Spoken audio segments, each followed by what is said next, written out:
हरिओम. योगदास श्री जयगणेश जोशी यांनी केलेले आत्माराम या ग्रंथाचे हे निरूपण आपण ऐकतोय. अध्याय 2, ओवी क्रमांक 7.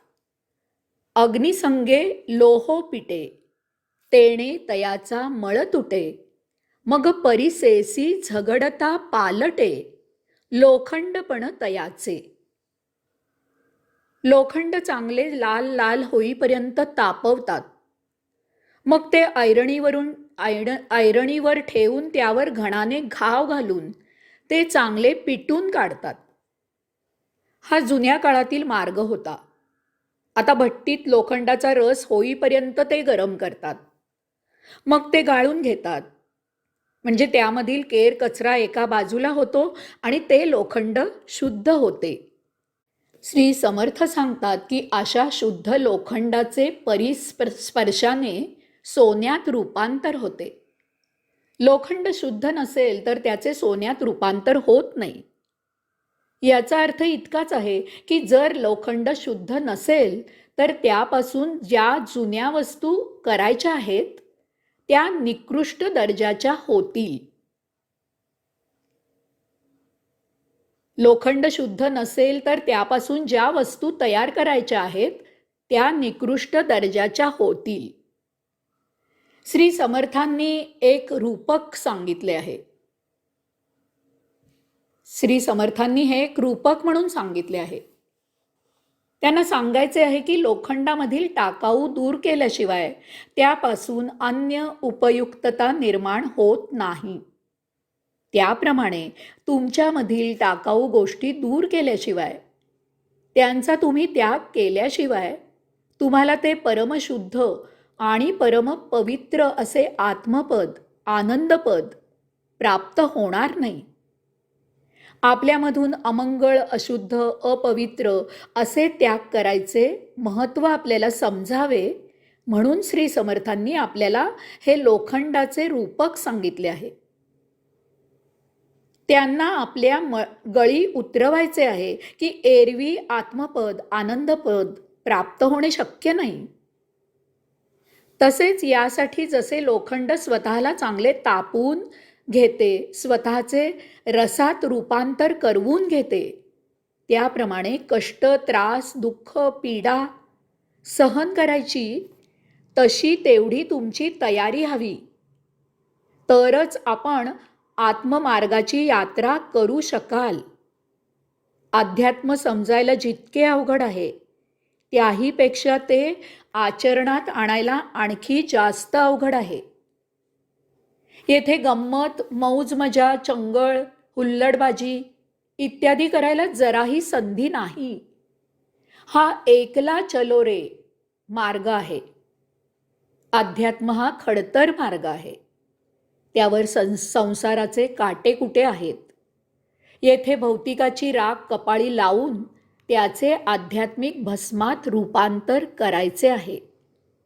सुरुवातीलाच याचा विचार पक्का करून या मार्गावर पाऊल टाकायचे आहे.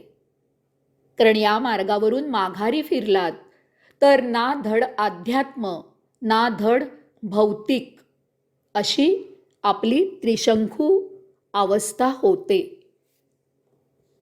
आता पुढची ओवी क्रमांक 8. तयाचा मळ झडेना आणि अभ्यंतर कळेना, तरी ते सहसा पालटेना मृत्तिका रूपे.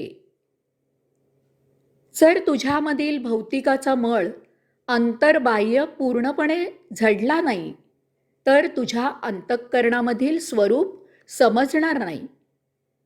असे झाले तर आपल्यामधील अपप्रवृत्ती नष्ट होणार नाहीत. यामुळे आपल्यात कधीही बदल होणार नाही. बाह्यभागी कितीही अभिनय केला तरी आतून आपण तसेच भौतिकामध्ये रममाण राहू. मग आपल्यात आणि कप पदार्थ असलेल्या मातीत फरक तो काय? माती पहा, आतून आणि बाहेरून मातीच माती असते. तसे जर आपण आतून भौतिकातच असू तर आपण बाहेरही भौतिकातच असू. संधी आल्यावर ते भौतिक आतून वर उफाळून येईल. मग याचा काही उपयोग होत नाही. आपण अध्यात्माला वंचितच राहू. वरून रंगरंगोटी करून सौंदर्य प्राप्त होत नाही. ते मूलतः अंगी असावे लागते. अध्यात्म अंतःकरणापर्यंत जिरले मुरले तरच त्या अंतःकरणात असलेले अंशात्मक आत्मपद प्राप्त होईल. ते कसे होते ते श्री समर्थ पुढील ओवीत सांगत आहेत. ओवी क्रमांक 9. म्हणून नाशिवंत तितुका मळ, तुवा तजावा अमंगळ, तो गेलिया तूच केवळ आहेस बापा. आता श्री समर्थ एक आध्यात्मिक गुपित सांगत आहेत. हे गुपित जर अंतःकरणात ठसले, भिनले, रुजले तर अध्यात्म साध्य करणे हा सहज योग होतो. बरेच दिवस बंद असलेली खोली उघडली तर तेथील सामानावरील धूळ आपल्याला झटकावी लागते. म्हणजे त्या खाली असलेले स्वच्छ सामान आपल्याला दिसू लागते. दगडात मूर्ती अगोदरच असते. कलाकार छिन्नी हातोड्याने त्या मूर्तीच्या आजूबाजूच्या कपच्या तेवढ्या काढून टाकतो. लगेच यामधील मूर्ती आपल्याला दिसू लागते. वारा ढग उडवून बाजूला नेतो. लगेच आपल्याला त्यामागील सूर्य दिसू लागतो. याचप्रमाणे श्री समर्थ सांगतात की आपल्यामधील नाशिवंत असलेला मळ दूर करावा. ते अमंगळ आहे हे जाणावे आणि त्याचा त्याग करावा. असे केले असता त्या नाशिवंत असलेल्या अमंगळ मळाखाली असलेले आपल्याला दर्शन होते. आपण आत्मारामाचा अंश आहोत. तेच आपले मूलभूत स्वरूप आहे. परंतु नाशिवंत मळाखाली आपले ते स्वरूप झाकले गेलेले असते. यामुळे आपण ते अमंगल तेवढे पाहतो आणि आपल्याला वाटते की तेच आपण आहोत.